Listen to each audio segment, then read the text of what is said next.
Bonjour. Une certaine idée de Lord Byron.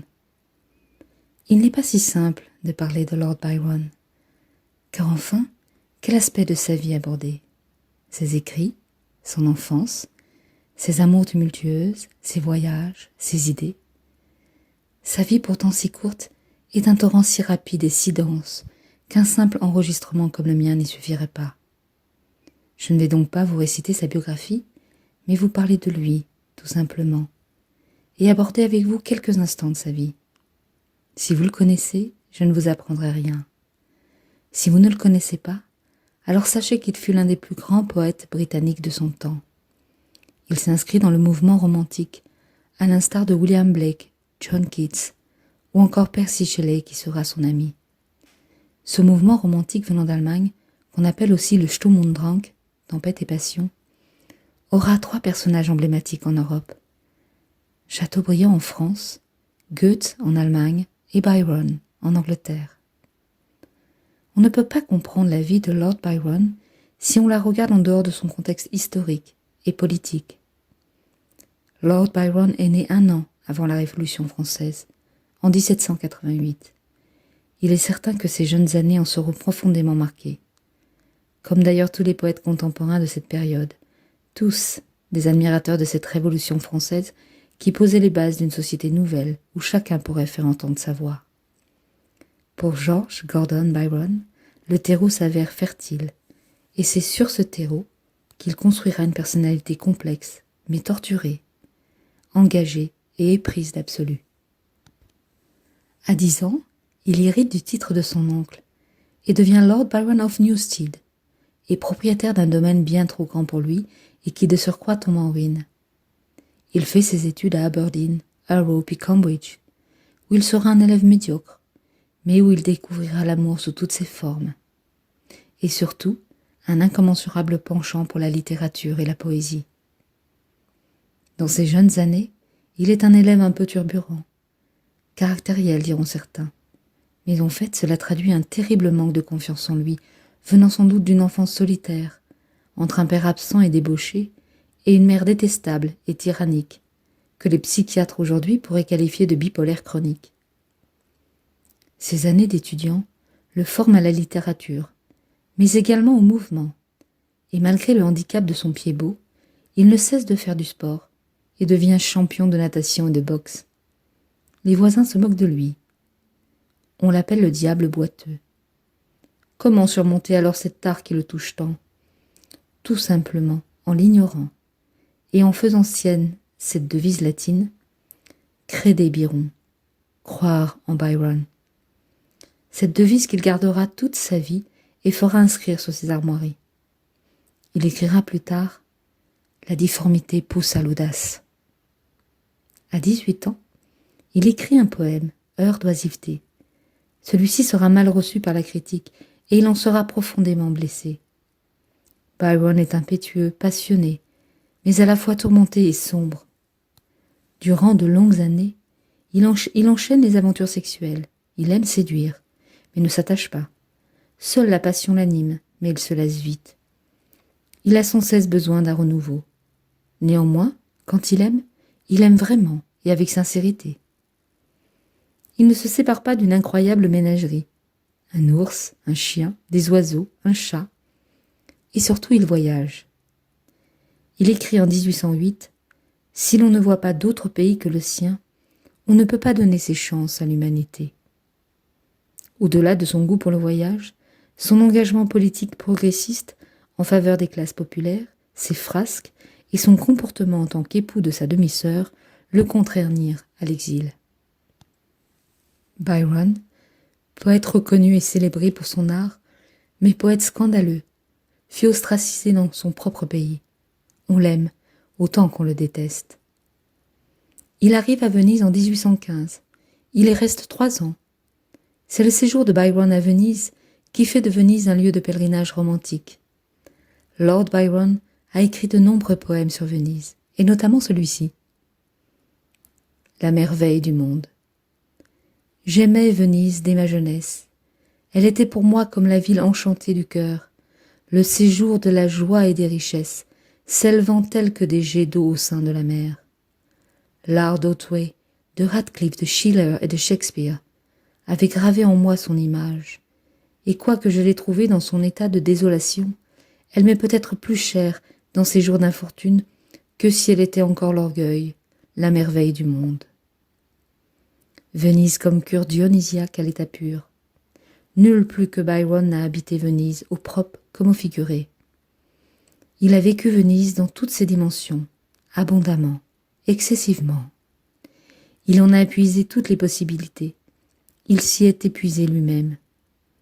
À 21 ans, il écrit un poème épique qui rencontre un franc succès et le rend célèbre. Il s'agit du pèlerinage du chevalier Harold, Charles Harold. Ce long poème narratif retrace les pérégrinations d'un Byron que le voyage enivre. Las d'une ville de débauche dans laquelle il s'ennuie, l'action le pousse au voyage ou inversement. Qu'importe pour lui, l'essentiel réside dans le mouvement. La quête perpétuelle d'un idéal de vie et l'envie de se sentir utile et fidèle aux idées des Lumières. Il place la liberté individuelle au-dessus de tout. Comprendre Byron, c'est comprendre ses contradictions. Il est solaire et sombre à la fois, mais il ne laisse jamais indifférent. Il est certes impétueux, parfois violent, mais également doté d'une sensibilité à fleur de peau, et l'amour du beau sexe conduit parfois ses actions. Il cultive le mouvement, mais cherche partout à être bien et se poser. Il est tantôt joyeux, bon camarade, mais il peut être sombre et déprimé. Il est très beau, on le sait narcissique, et bien qu'on le traite d'égoïste, pour autant il n'est pas autocentré. Ses combats en sont la preuve. Il est à la fois force et douceur, superficiel et profond, léger et grave. Il est une habile conjonction entre intransigeance et souplesse, idéalisme et réalisme. Tout en lui aspire à une chose et son contraire. C'est tout cela qui en fait un personnage hors norme. C'est aussi pour ça qu'on l'admire ou qu'on le déteste. Son chemin, c'est ordo ab chaos, l'ordre né du chaos. D'ailleurs, il écrit de lui-même « Je suis un si curieux mélange de bon et de mauvais qu'il serait difficile de me définir. Il n'y a que 2 sentiments auxquels je sois fidèle, mon grand amour de la liberté et ma haine de l'hypocrisie.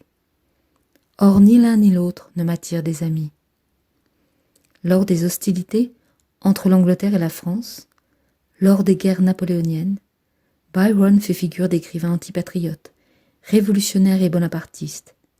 Il en est de même pour son ami Shelley.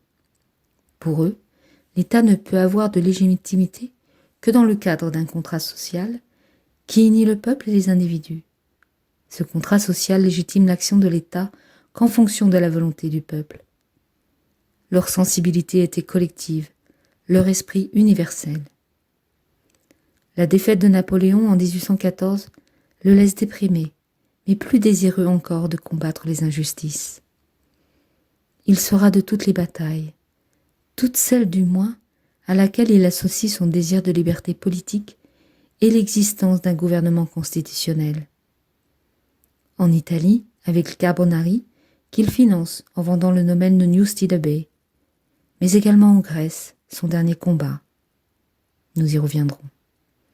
Il restera fidèle toute sa vie aux idéaux de la Révolution française. George Gordon Byron, 6e baron Byron, reste pour beaucoup celui que l'Europe entière considère de son vivant et dans les années qui suivent sa mort, comme l'incarnation même du génie poétique romantique. Révolté contre la politique et la société de son temps, épris de liberté, le ténébreux égoïste fut plus que cela. Un homme de conviction, indépendant, sulfureux, facétieux, aimant les femmes et les hommes, adorateur de la Grèce et de l'Italie, sportif, cinglant, exubérant, toujours moderne, comme en témoignent des œuvres telles que Childe Harold ou Don Juan. Il incarne le poète maudit avant l'heure. Il sublime le Sturm und Drang, dont la liberté est la valeur centrale. Il est le dandy romantique par excellence. Il nous paraît important de parler de Don Juan, cette œuvre gigantesque qu'il commence à Venise en 1818 et que Lord Byron considère comme une œuvre maîtresse. Elle comprend 2000 strophes de 8 vers chacune, réparties en 18 chants, dont le dernier est inachevé. Ce poème raconte l'histoire d'un Don Juan parcourant l'Europe en proie aux troubles, victime d'un naufrage dont les survivants se livrent au cannibalisme, puis vendus à un sultan et s'habillant en femme pour retrouver la liberté. Le poème prônant la liberté sexuelle fait scandale dans la bonne société anglaise, mais surtout le radicalisme exprimé dans l'œuvre qui effraie. Fidèle à sa réputation d'iconoclaste, Byron fustige les aristocrates et leur hypocrisie. Ce poème est également le fruit de 10 ans de tribulation à travers l'Europe. Il reste encore aujourd'hui une œuvre considérable. Parlons de la Grèce. En 1809, venant d'Albanie, il entre en Grèce, ce pays qui pour lui symbolise la beauté, l'éloquence, le courage et l'amour de la liberté. Il arrive à Athènes et trouve une ville muette, peu d'habitants et un ambassadeur d'Angleterre, Lord Elgin, qui avec la complicité turque, occupant la Grèce depuis 400 ans, pille sans vergogne et au mépris d'un peuple grec résigné les joyaux de l'Antiquité. Byron est scandalisé et il le fait savoir. Il écrit « Belle Grèce, triste relique d'une grandeur disparue, immortelle bien que tu ne sois plus, qui te délivrera d'un esclavage auquel tu n'es que trop habitué? Ou qui retrouvera cet esprit héroïque? Qui te réveillera de ta tombe? » Il repartira, mais durant 13 années, il ne songe qu'à y retourner. Les Grecs ont néanmoins entrepris de se libérer des Ottomans. Il est alors contacté par un haut responsable du clergé grec qui avait levé une petite armée contre l'occupant turc. Un gouvernement temporaire grec décide de se rassembler à Missolonghi, une province délaissée par l'Empire ottoman. Désireux de prendre part au combat, après avoir étudié la question et affrété un bateau, il décide de se joindre à la guerre d'indépendance grecque. Sur ses propres deniers, à noter ici qu'il dépense l'équivalent de ce que Napoléon a dépensé pour la campagne d'Italie. Il recrute 150 à 200 souliotes qu'il équipe légèrement afin qu'ils puissent se mouvoir rapidement dans les montagnes. Il organise la défense grecque, voyant que celle-ci se trouve totalement désagencée. Lord Byron, grand défenseur de la liberté, poète révolté, excessif, sulfureux, s'engage par les armes. Byron arrive le 5 janvier 1824. Il est le premier artiste européen à concrétiser par son engagement l'idée émancipatrice de libération. Il est reçu triomphalement, mais il est déjà malade, et le lieu très humide et infecté par la malaria est désastreux pour sa santé. Alors qu'il rentre dans sa 37e année, il meurt le jour de Pâques, au moment où un orage violent éclate. Les Grecs y verront le signe de la mort d'un grand homme. Le mythe romantique de l'engagé volontaire vient de naître.